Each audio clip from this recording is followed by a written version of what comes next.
ও দয়ার আল্লাহ,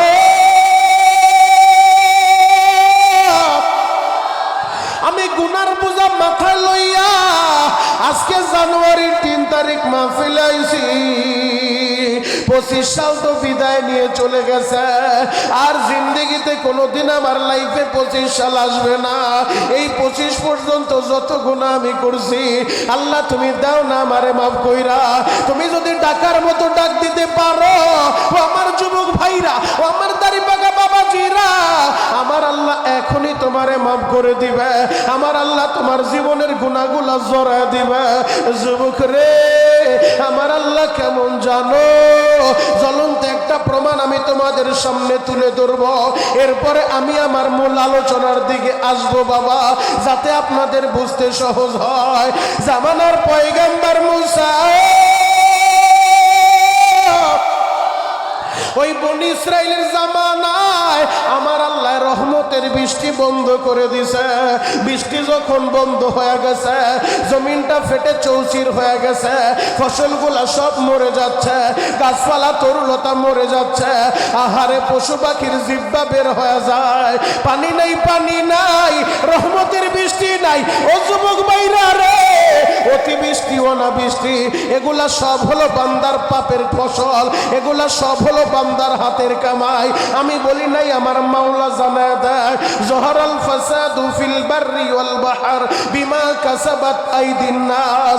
জলে স্থলে যেখানে যে অবস্থায় যে বিপদ আপদ দেখো বান্দা, এগুলা তোমাদের হাতের কামাই। অতিবৃষ্টিও আমাদের পাপের ফসল, অনাবৃষ্টিও আমাদের পাপের ফসল। কখনো ভূমিকম্প, কখনো ভূমিধস, এগুলা সব আমাদের পাপের কামাই। ও গফরগাঁওয়ের বাইরা রে, বনি ইসরাইলের জামানায় আমার আল্লাহ রহমতের বৃষ্টিটা বন্ধ করে দিছে। বনি ইসরাইলের মানুষগুলা দৌড়ে মুসা নবীর কাছে যায়। আল্লাহর পয়গম্বর মুসা, আপনি একটু আল্লাহরে বলেন না, আল্লাহ যেন রহমতের বৃষ্টি নাজিল করে। মুসা নবী বলে, আল্লাহরে যদি বলতে হয়, তোমরা সবাই আমার সাথে চলো, আমরা একত্রিতভাবে ওই খোলা আসমানের নিচে চলে যাব। আমরা মাঠের ভিতরে দাঁড়াইয়া, খোলা আসমানের নিচে দাঁড়াইয়া আল্লাহর কাছে মাপ চাইব, আল্লাহর কাছে বৃষ্টির জন্য দোয়া করব। মুসা নবী বনি ইসরাইলদেরকে নিয়া খোলা ময়দানে দাঁড়াইয়া হাত দুইটা আসমানের দিকে উঠাইয়া আমার মালিকের ডাকার মতো ডাক দিছে, ও দয়ার আল্লাহ, তোমার কি মায়া লাগে না রে আল্লাহ? জমিনটা ফেটে চৌচির হয়ে যায়, পশু পাখির জিহ্বা বের হয়ে গেছে, পানির অভাবে গাছপালা গুঁড়া মরে যাচ্ছে। আল্লাহ গো, আমরা সবাই সিলিন্ডার করলাম, ও আল্লাহ রহমতের বৃষ্টি নাজিল করো, তোমার রহমতের বাড়ি বর্ষণ করো। আল্লাহ বলে, মুসা রে, যাদেরকে নিয়ে বৃষ্টি চাইতে আইছো, এদের ভিতরে এমন এক আসামি পাপী আছে, আজকে সকালে গুনাহ করছে, ওর লাইগে আমি বৃষ্টি বন্ধ করে দিছি, আর ওর এলে তুমি এসো বৃষ্টি চাইতে। বাবা, আমাদের পাপের কারণে বিপদ আইলে ইমামের বাড়ি তো আসবো, কথা বলেন ঠিক কিনা? বন্যা আইলে, ভূমিকম্প আইলে তখন মসজিদও নাড়াচাড়া খায়, ইমাম সাহেবের বাড়িও নাড়াচাড়া খায়, আর টাটকা বদমাইশের বাড়িও নাড়াচাড়া খায়, কথা বলেন ঠিক কিনা? তো আল্লাহ বলে, এক পাপীর লেগে আমি বৃষ্টি বন্ধ করছি, ওর লেগে বৃষ্টি বন্ধ করছি। এখন বৃষ্টির লেগে দোয়া করতে আইছো, তো আবার সাথে ওরে নিয়ে আইছো না, ওরে তাড়াতাড়ি যাইতে কও। ওই পাপী আজকে সকালে গুনাহ করছে, ওরে এক্ষণে যাইতে বলো, ও না গেলে কিন্তু আমি বৃষ্টি দিব না। আমি আপনাদের কাছে জানতে চাই, মুসা নবী নরম না গরম?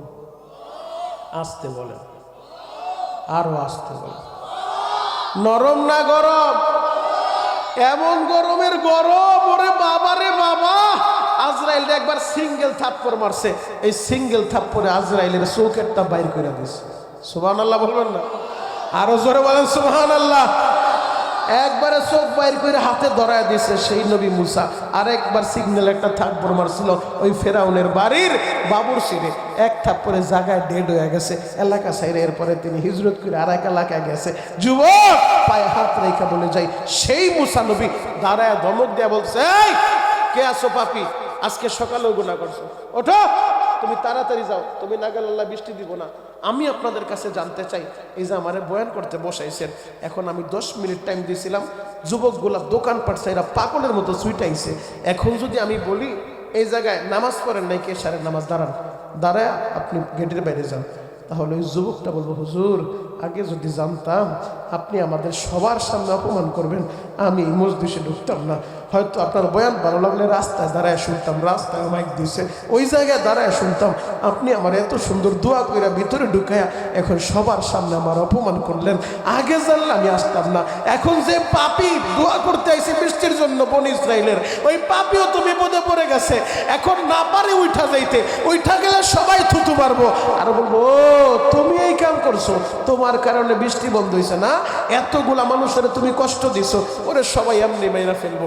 এখন তো পড়ছে বিপদে, না পারে উঠা যাইতে, না পারে জোরে চিৎকার মাইরা কানতে, চিৎকার মাইরা কানলেও তো সবাই বলবো কিনা জোরে কান দেখা মনে হয় ও এই কাম করছে।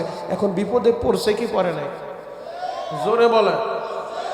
এমন বিপদে পড়ছে, না পারে উঠতে, না পারে ভাবতে, কি করব?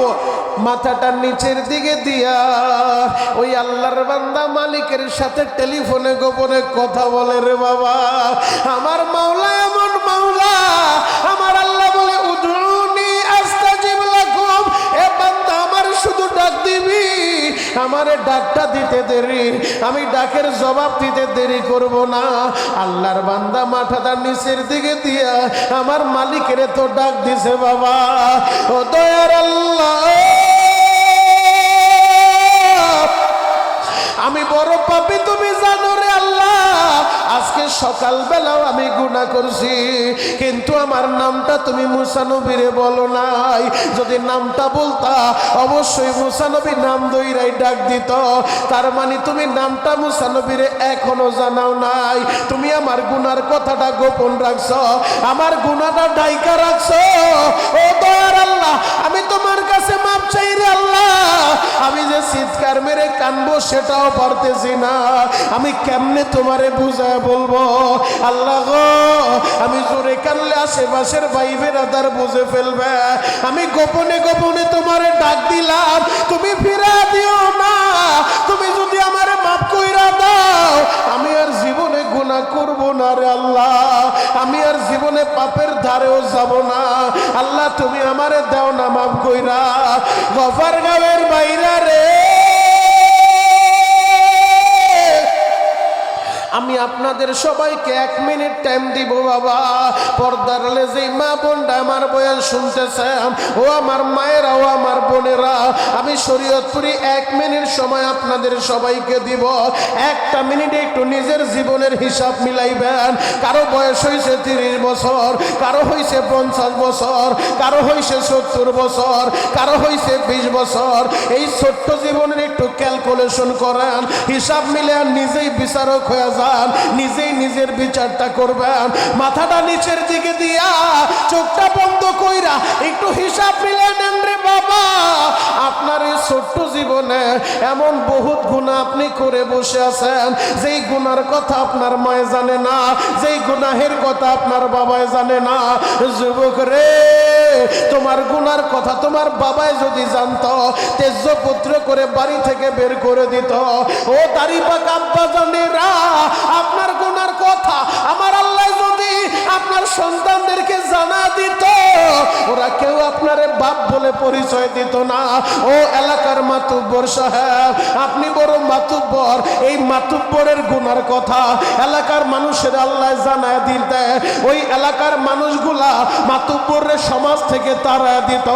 ও পর্দারের মা বোনেরা, তোমার অ্যাকাউন্টে এমন বহুত গুনাহ আছে রে মা, যেই গুনার কথা তোমার স্বামী জানলে একদিনও তোমার সাথে সংসার করতো না। এই গুনাহগুলা গোপন রাখছেন কে? মোহাব্বতে বলেন না বাবা তিনি কে? যুবক ভাইরা রে, আমার আল্লাহ কেন গোপন রাখছে জানো?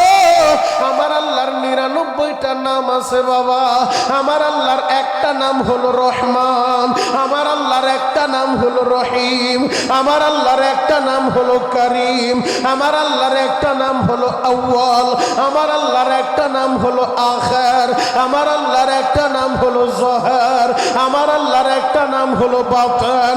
এমন 99 নাম আছে বাবা, 99 নামে নামের ভিতরে আমার আল্লাহর একটা নাম আছে সাত্তার, সাত্তারুল উয়ুব। এই সাত্তার নামের চাদরটা দিয়া তোমার গুনাহগুলা ঢাইকা রাখছে, তোমার 50 বছরের গুনাহ ঢেকে ফেলছে। ও আব্বা জানেরা, আপনার 60-70 বছরের গুনাহ আমার আল্লাহ ঢাইকা রাখছে সাত্তার নামের চাদর দিয়া। মায়েরও জানায় নাই, বাবারেও জানায় নাই, বিবিরেও জানায় নাই, সন্তানেরও জানায় নাই, আমার বন্ধু বান্ধবেরও জানায় নাই। আজকে এই গুনার বোঝা মাথায় লইয়া নতুন বছরের 3 তারিখে এই মাহফিলে চলে আসেন। যদি মাথাটা নিচের দিকে দিয়া চোখের গরম পানিটা ছাইরা দিয়া আমার মাওলারে তুমি ডাকার মতো ডাকতে পারো। আমার আল্লাহর 99 নামের ভিতরে আমার আল্লাহর আরেকটা নাম আছে বাবা গফফার। এই গফফার নামের খাতিরে এখনই তোমারে মাফ করে দিব। ও যুবক ভাইরা রে, সবাই মাথাটা নিচের দিকে দিয়া আমার আল্লাহরে ডাক দেন তো আল্লাহ। কপাল পরা যুবক, ডাক দাও, ডাক দাও। 25 সাল পর্যন্ত যত গুনাহ করছো, গুনার কথা স্মরণ কইরা আর একটা ডাক দাও না আল্লাহ। আল্লাহ তুমি তাকা দেখো, তোমার পাগল গুলা গুনার কথা স্মরণ কইরা এরা তোমারে আল্লাহ বলে ডাক দিছে। এদেরকে ফিরা দিও না, এদেরকে তুমি তাড়া দিও না রে আল্লাহ। মালিক রে, যদিও আমরা গুনাহগার, তোমার নাম না গফফার। এই গফফার নামের খাতিরে তুমি আমাদের সবাইকে মাফ করে দাও। চিৎকার মেরে বলেন বাবা আমিন। আরো জোরে বলেন, একসাথে বলেন। আল্লাহ মাফ করতে পারে কি পারে না? আরো জোরে বলেন, বাপ পারে কি পারে না? আল্লাহ গুনার বোঝা নিয়ে ময়দানে ঢুকছি, গুনাহগুলা এই জায়গায় রাইখা আমাদেরকে পবিত্র বানায়া এরপরে বাড়িতে ফিরাইবা। চিৎকার মেরে বলেন আমিন। মুসা নবী তো দাঁড়ায় ঘোষণা করতেছে, এই দাঁড়াও পাপী, তুমি না গেলে কিন্তু আল্লাহ বৃষ্টি দিব না, ওঠো। কেউ দাঁড়ায় না, দাঁড়ায় না। পাপী গোপনে আল্লাহর সাথে কথা বলতেছে। হঠাৎ করে মুসা নবী রাগ করতেছে, এই দাঁড়াও, তাড়াতাড়ি যাও, তুমি না গেলে কিন্তু আমি আল্লাহর কাছে নাম ঠিকানা জিজ্ঞেস করব। মুসা নবী ধমক দেয়, পুরা ময়দান নিস্তব্ধ, কেউ ডানে বামেও তাকায় না। হঠাৎ করে মুসা নবী নজর করে দেখে আমার আল্লাহ রহমতের বৃষ্টি নাজিল করা শুরু করে দিয়েছে। মন খারাপ, বাড়িতে গঞ্জাম হইছে, ক্ষুধা লাগছে, তাহলে এত বড় দামি কথা বললাম, আল্লাহু আকবার বললেন না? দাঁড়ান বললেন, এবার যদি বলি আওয়াজ হবে তো ইনশাআল্লাহ। মুসা নবী দবক দিতেছে, দাঁড়াও, তুমি না গেলে বৃষ্টি দিব না, বৃষ্টি দিব না কইতে কইতে হঠাৎ কইরা তাকায় দেখে রহমতের বৃষ্টি নাজিল হওয়া শুরু হয়ে গেছে। রহমতের বৃষ্টি যখন নাজিল হয় মুসা নবী অবাক হয়ে গেছে, আল্লাহ তুমি না বললে এই মজলিসে একজন পাপী আছে, ও না গেলে তুমি বৃষ্টি দিবা না? আল্লাহ গো, কেউ যায় না মজলিস থেকে। এমনি বনি ইসরায়েলের মানুষগুলা আমার নবী মানতে চায় না, এরা আমার মারতে চায়। এখন এই বনি ইসরায়েলের মানুষদের সামনে তুমি তোমার অপমান করে দিলা। তুমি বললে এই মজলিসে একজন পাপী আছে, ও না গেলে তুমি বৃষ্টি দিবা না।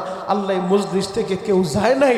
ও মালিক, আমি তো এখন অপমানিত হব। এরা তো আমারে বলবে, মুসা তোমার কথা কাজে মিল নাই, তুমি বললে এই মজলিসে একজন পাপী আছে, সে না গেলে বৃষ্টি হইব না। কেউ মজলিস থেকে তো যায় নাই, বৃষ্টি তো ঠিকই হয়েছে। আল্লাহ আমি কি জবাব দিব? আল্লাহ বলে, মুসা রে,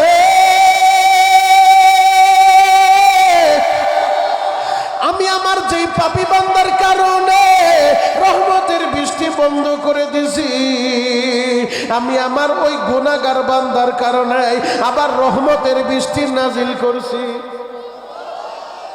আল্লাহ কি হইল গোপনে যে তুমি তার কারণে বৃষ্টি বন্ধ করলা, তার কারণে নাজিল করলা? আল্লাহ বলে, মুসা রে, তুমি যখন তারে বলছো এই মজলিস থেকে পাপী বান্দা না গেলে বৃষ্টি হবে না, আমার ওই বান্দা তো মাথাটা নিচের দিকে দিয়া তওবা করে আমারে ডাকার মতো ডাক দিছে। আমার গুনাহগার বান্দা যখন আমারে ডাক দেয়, আমি এদের ডাকের জবাব তো দিয়া দিছি রে মুসা। আমার বান্দা আমার কাছে মাপ চাইছে, আমি তো তারে মাফ করে দিছি। আল্লাহু আকবার। আল্লাহ যদি বনি ইসরায়েলের উম্মত গুনাহগারের মাফ করতে পারে, আমরা উম্মতে মুহাম্মদী আখিরি জামানার পয়গাম্বরের উম্মত, আমাদের ডাক আল্লাহ শুনবে কি শুনবে না? আরো জোরে বলেন, শুনবে কি শুনবে না? তাহলে আল্লাহর কাছে মাফ চাওয়ার দরকার আছে না নাই? আরো জোরে বলেন, আছে না নাই?